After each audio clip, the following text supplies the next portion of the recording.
Hello everybody, Lucas Haneman here. Welcome to this week's episode of Guitar Tone Tuesday, which is all about the Yamaha FSTA, or the Trans-Acoustic line of Yamaha guitars in general. Now this is a bit of a contentious topic for me. I gotta be honest, when these guitars first came out, I was like, it's a gimmick. It's totally a gimmick. I think I'm understanding who these guitars are for, and it's not really me. But for some players, these guitars are very, very interesting. On the surface, what we have on this guitar is Yamaha's FS body shape, like their small body folk shape. More or less, it's like an OM, right? Yamaha's take on an OM. And this guitar is similar to the 800 range of the FS guitars or the FG guitars. What we have here is we have a solid spruce top. In this case, it's finished in this very lovely red color. And I gotta say, if you got a red guitar, I'm a bit biased, but if you have a red guitar, you're cool. You're cool. We have a beautiful tortoise pickguard here, which is nice and thin, which I really like. It really allows the top to resonate. We have back and sides of a mahogany variety. It might be nato, it might be mahogany. Nato is just like a kind of cheaper mahogany substitute, but it's still a good wood. And then we've got a nato or mahogany neck. It's a little bit undescript, but does the job very nicely. We got a 25-inch scale length, so it's like a triple O, I suppose. You know, short scale length, relatively comfortable guitar to hold, you know. I love OM style guitars, you know, so to play a Yamaha's take on it, it's really comfy. I've always loved Yamaha guitars. I'm a huge fan of just the value for money aspect of Yamaha. They're one of my first recommendations when it comes to affordable acoustic guitars, you know, Yamaha and Eastman all the way for me, for affordable guitars that really, really pack a punch and sound good. Now, just as an acoustic guitar, this guitar is really nice. Like, it sounds good. I've turned off all the effects.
Sounds good, you know, for a guitar of this size. And before we get to the effects, I know you guys probably want to hear the effects. That's what makes these guitars special. Flat pick.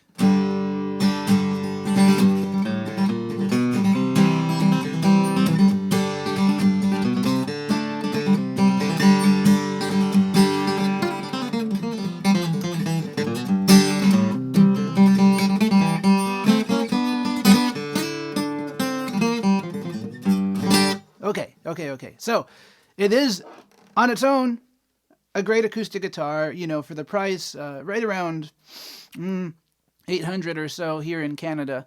So really nice guitar for the price, for sure. But this is where it gets special, okay? Right over here, we have some controls. We have a reverb control up here with two different types of reverb. We have the volume control for when you actually plug it in, which we're going to get to. And then we have This down here is the reverb control. This is the volume control here. And then this is for chorus. Chorus. Okay. So what I'm going to do is I'm going to turn on the actuator. And actuator is a very fancy word basically for like an internal speaker inside the guitar up here where the controls are. They pick up the vibrations of the guitar and then they make it sound like what you heard in the intro of the video. Now I'm going to... Oh, there it is. Okay. I'm going to turn down my reverb and I'm going to turn up the chorus. Okay, so check this out.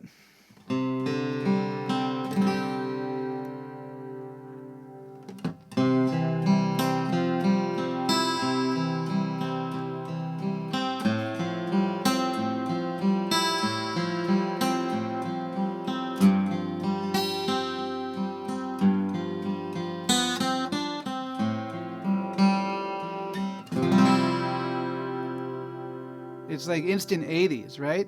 I like it, man.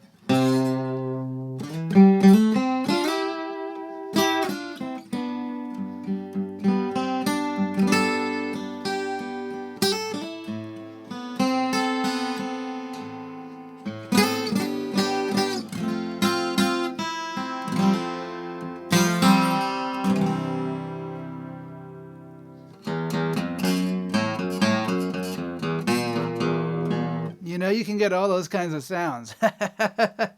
It's cool, man. It's cool. Here's full chorus.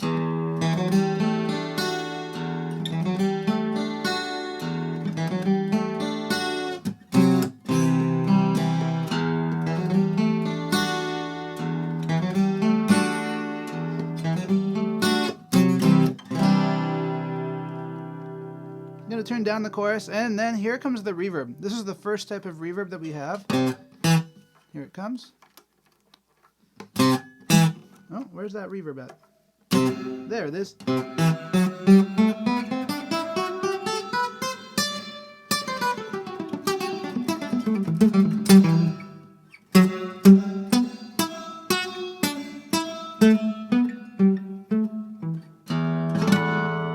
Relatively short. But if we go this way, further on, we get more of a hall reverb.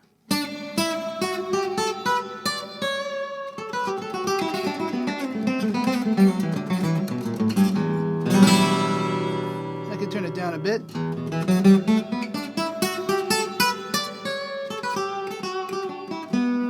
Here, let's go back to that shorter reverb.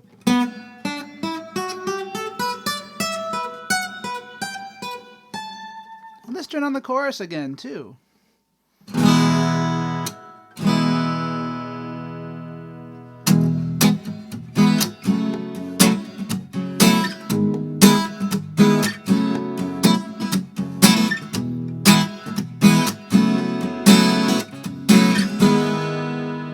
Let's go for full chorus and full reverb.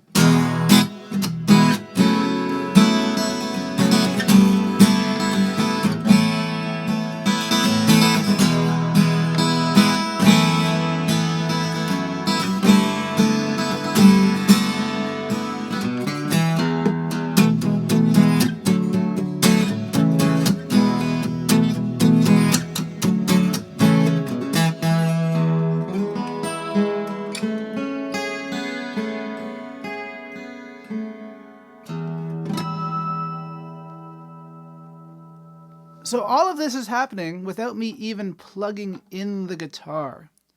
As I say, there's an actuator inside this guitar that picks up the vibrations of the wood. And then you hear these effects coming out of the back of your guitar, essentially, which is very interesting. Like there's a little device here, up here, and then there's a little device down here by, you know, where you plug it in. Also, very cool feature on this guitar, you plug the battery is right over here. Very interesting. And it takes, I believe, 2 AA batteries, which is also different than the standard guitar. Now, that's not where the excitement ends. We can also plug it in to a PA system or to an acoustic amp. I got a PA system here. So I'm going to plug this in. And I'm going to turn down these effects. So this is the sound of the piezo pickup all by itself. Here, I'm just going to put down this guitar pick. Okay, this is just the piezo.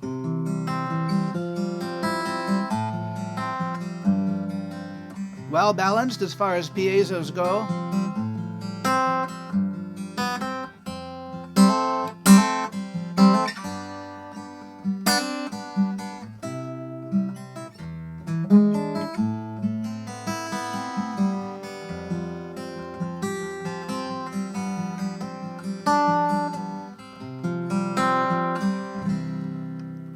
Okay.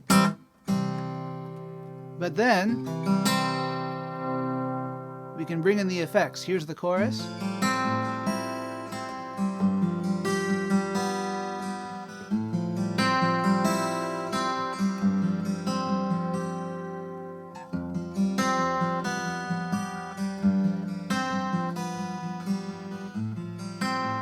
I'm going to loop something with that chorus. How about that?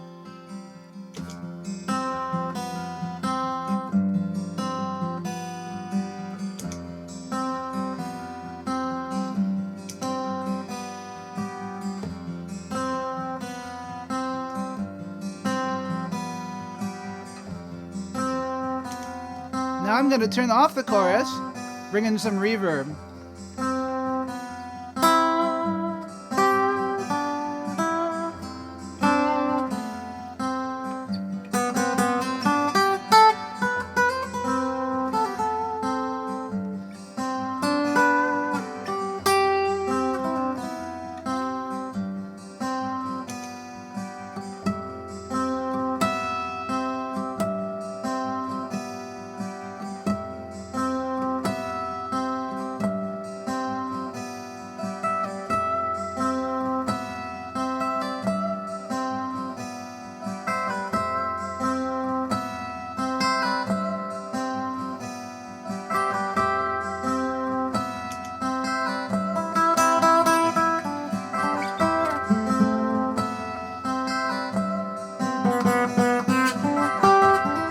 Put the chorus back on.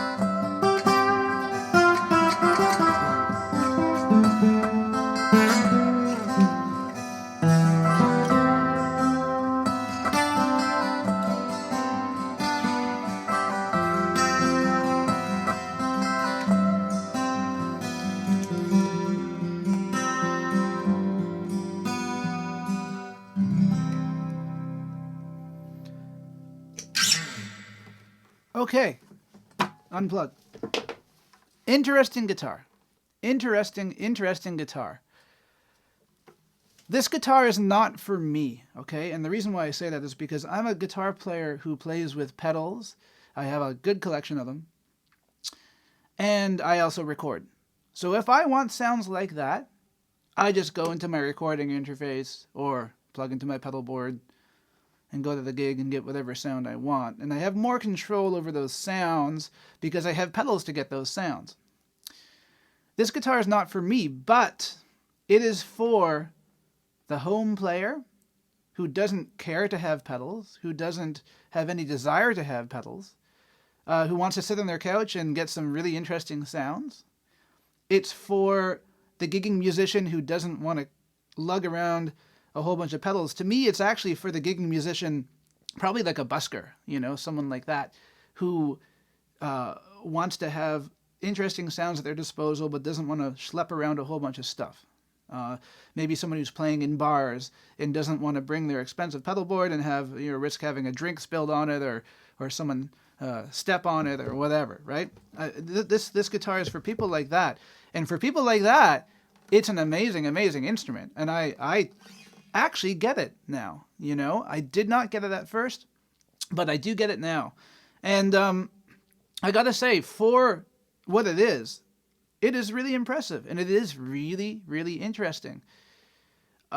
For me, it's nothing I would ever buy, personally. I would just buy a regular Yamaha FS and put a K&K pickup in it and gig it, you know? Because for me, that would be a great affordable acoustic guitar. Not worry about it too much, that kind of thing. But again, if this is your bag, I totally get it. And how fun was that to go through all these sounds? So please let me know in the comment section below if you have any experience with the Yamaha Trans-Acoustic line or guitars like this. I got to say, Yamaha acoustics are extremely underrated. And as you get up into the FG X3, the X5, and then all of the amazing L series and LL series guitars that are made in Japan, you are getting extremely serious instruments. So do not undervalue the power of Yamaha acoustics. Let me know what you think about this guitar in the comment section below, and we'll catch you guys in the next video. Bye-bye.